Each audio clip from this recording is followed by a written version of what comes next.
you involved with while you're here on campus? Like what organizations and stuff? I was pretty much only involved with the theater department here on campus. I was very singularly focused. I did do some work with the communications department. Like I actually did a performance with the communications department. But really mostly I was in the theater fraternity. I just went to theater parties. I didn't participate in any Greek life. I really was just a 100% theater nerd. What were some of the productions you were working on at that time? Well, in this theater, this was called the Little Theater. I was in a production of Godspell, and one of the students named Chris Wooten, he decided to turn Schoolhouse Rock, that popular cartoon, into a stage musical.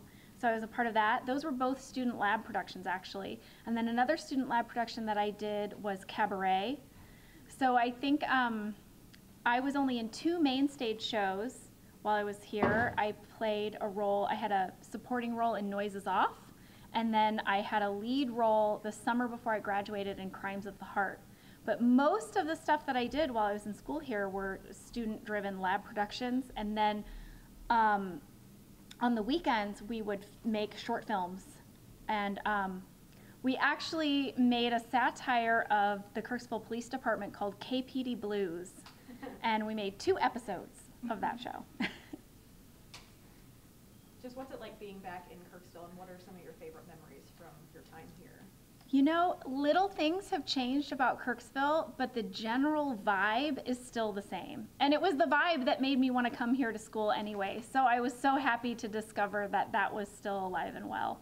But little things I'm learning, like that Pancake City isn't open 24 hours anymore.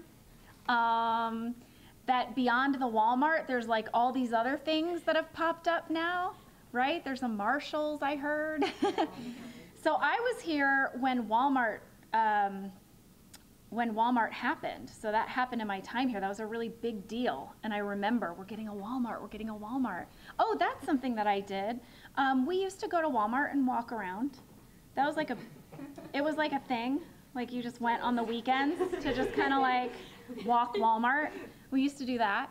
And I had dinner at the Wooden Nickel last night, which was really cool, because I couldn't really afford to eat at the Wooden Nickel as a college student. It's like a sit-down restaurant.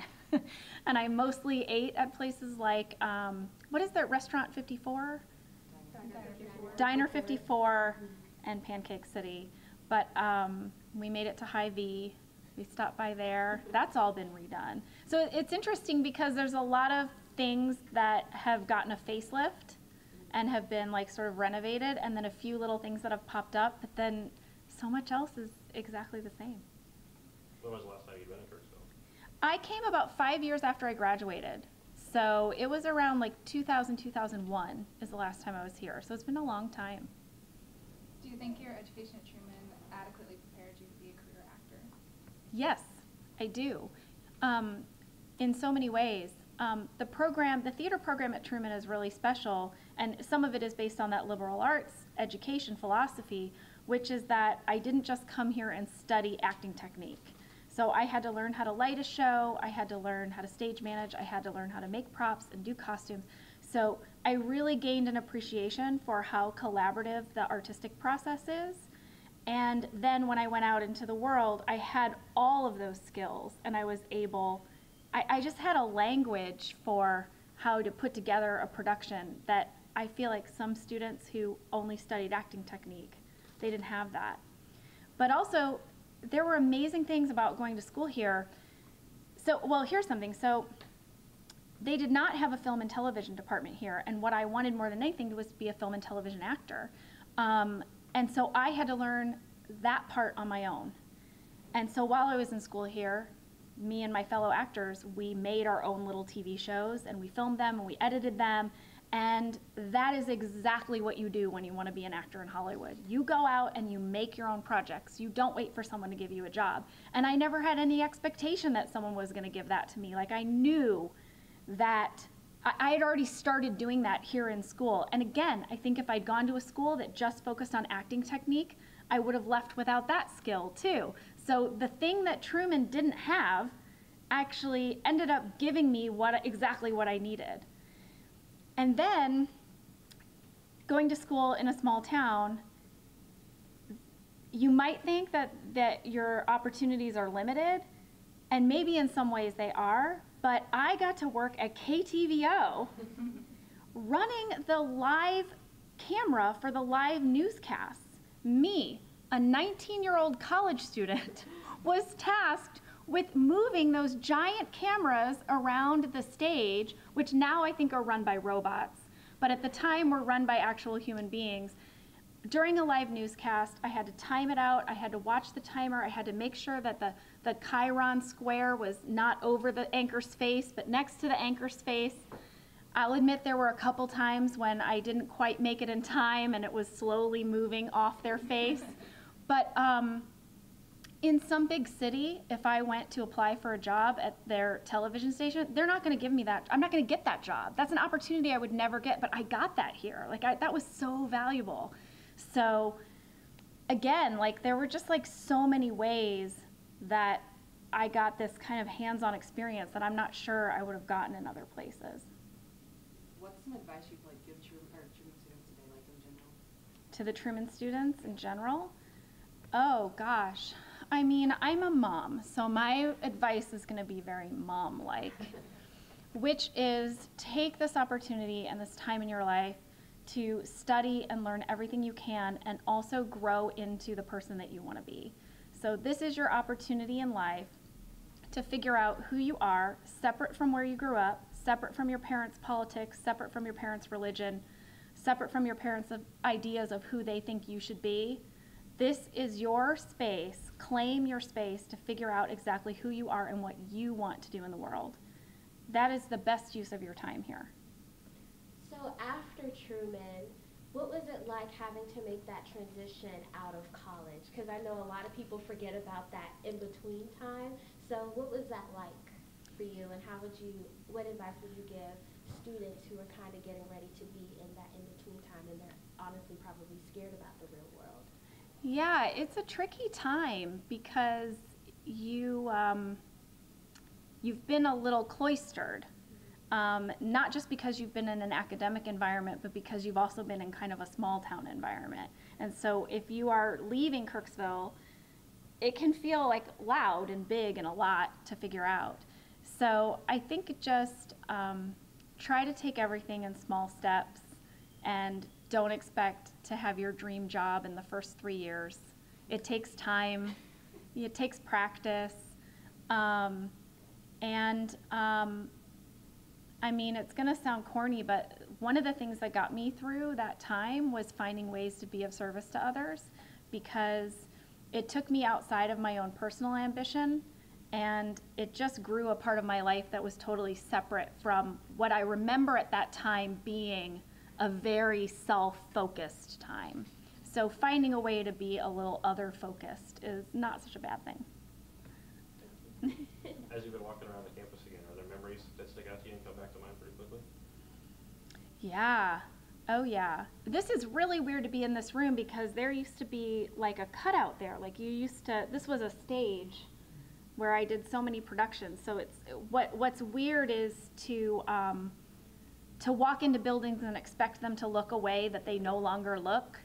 Like this back stairwell to Baldwin Hall, it used to lead to the backstage of this here and to Ron Kowski's office.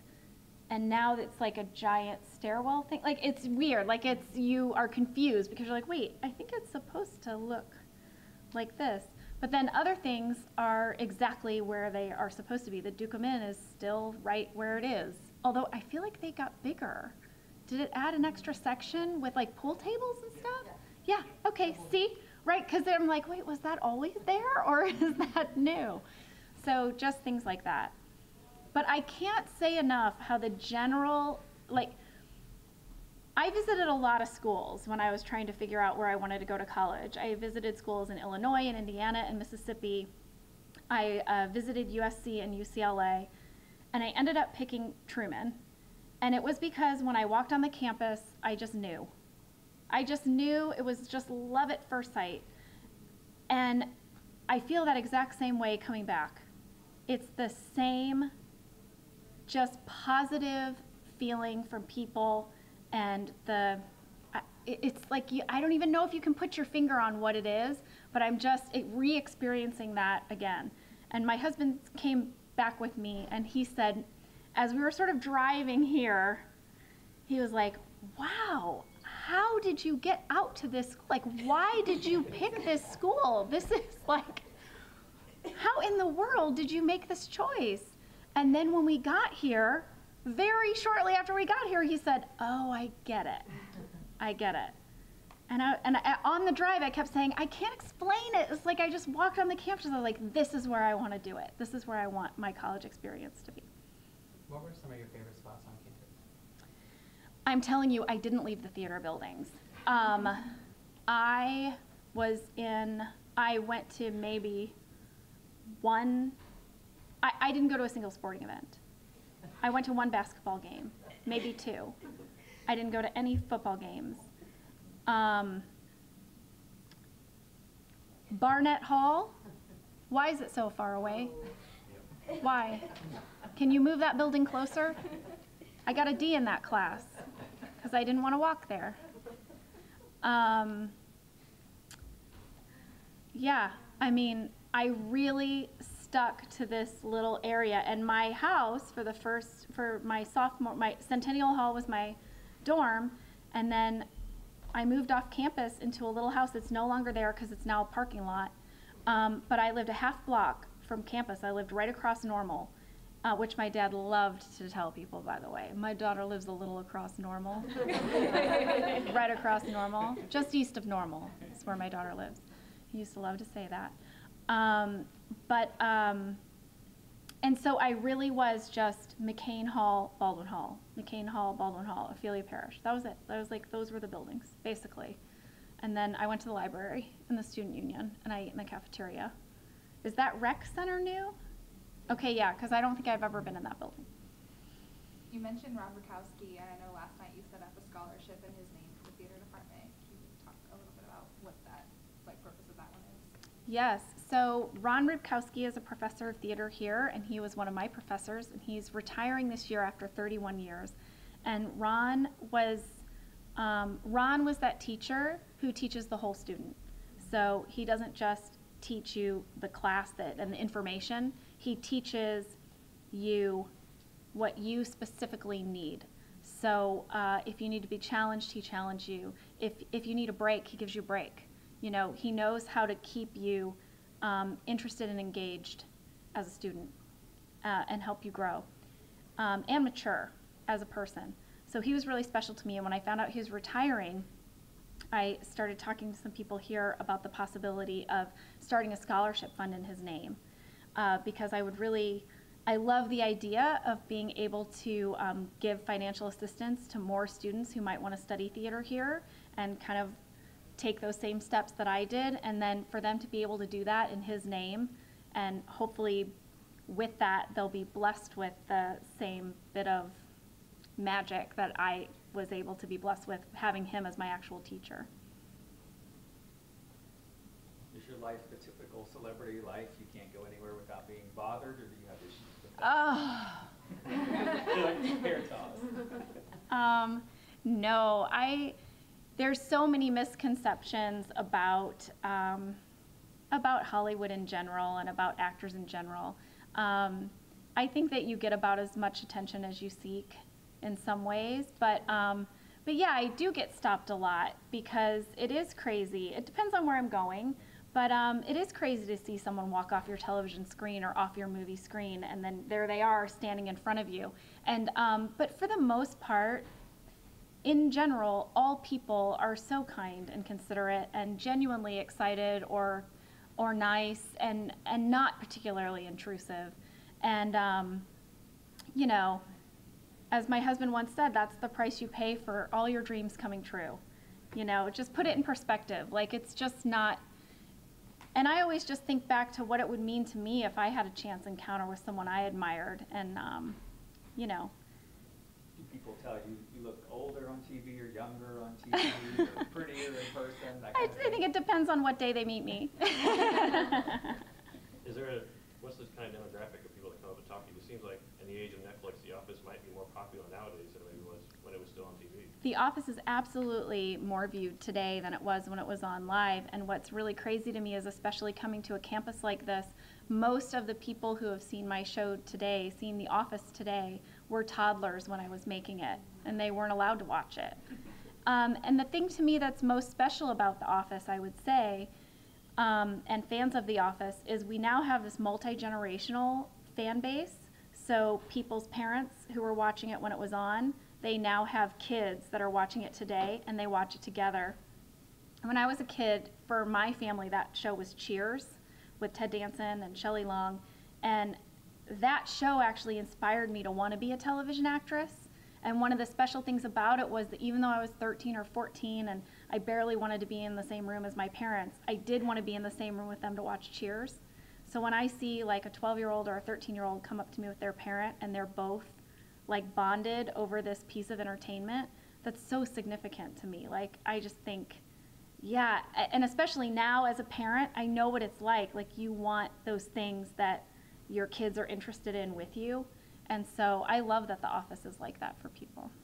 How did you get into your role on The Office? So how did you find it? What was that experience like?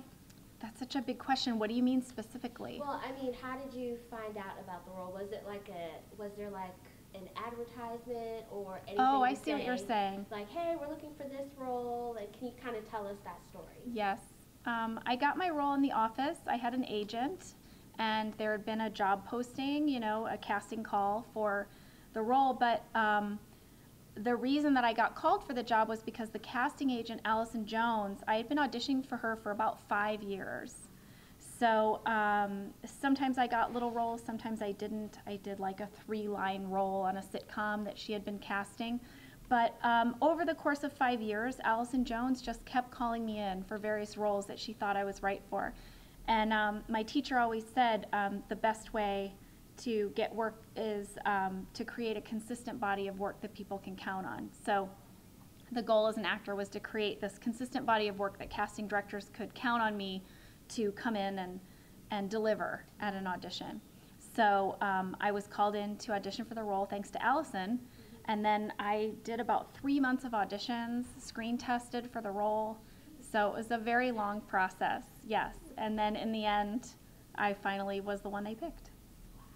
When you think back to your time acting on The Office, is there like a specific scene or like an episode that you shot that just like exemplifies your quintessential like Office experience behind the scenes or anything? Any scene in the conference room, because that's when we were all together and it would get real hot in there and we'd be in there for hours and hours and hours. So it takes about 5 days. It takes 5 days to shoot one episode of a television show, and so to shoot some of those long conference room scenes, we might be in there for 2 days at a time, all sitting there, very warm. And and I loved those because that was just when we were all together, you know. And I think we all have some of our best memories of laughing together from those conference room scenes. Yeah. Sure. We're going to take one more question, and we have a very special visitor. Hey! Wanted to say hello and greet you. Hello! Hello, thank you. Thank you. You'll have to come down. One more question. I'm taking one more question. One more question. What is one thing, like, while you were at Truman, if you could go back and, like, change, like, what would you change? Oh, that's such a good question.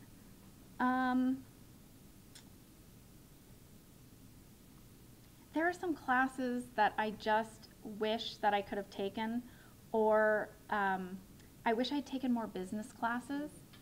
So as an actor, having a good business mind is really beneficial. So I wish that I even just understood a little bit more about finances and taxes and things like that. It's like an opportunity to take, to have, so I wouldn't have to rely on people for that type of thing. So I really wish that, and right now I'm trying to self-teach myself some of that business stuff, building of a business, because an actor is really a small business. And And maybe I wouldn't need to outsource so much of my business if I had some of those business courses under my belt.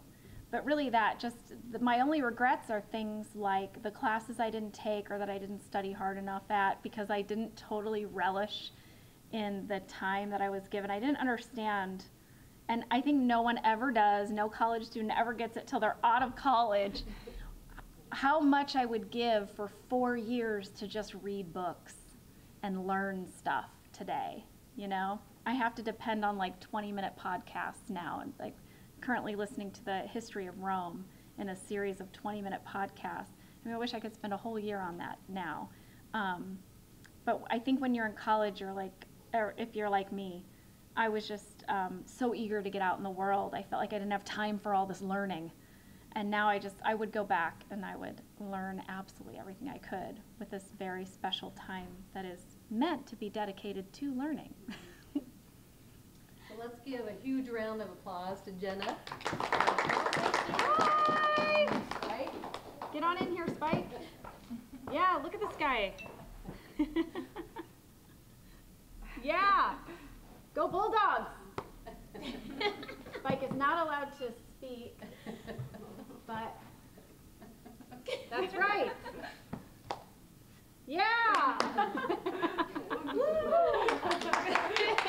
you, Spike. That's awesome. All right, thank you for coming. Thank you, guys. and, Yeah, appreciate it very much.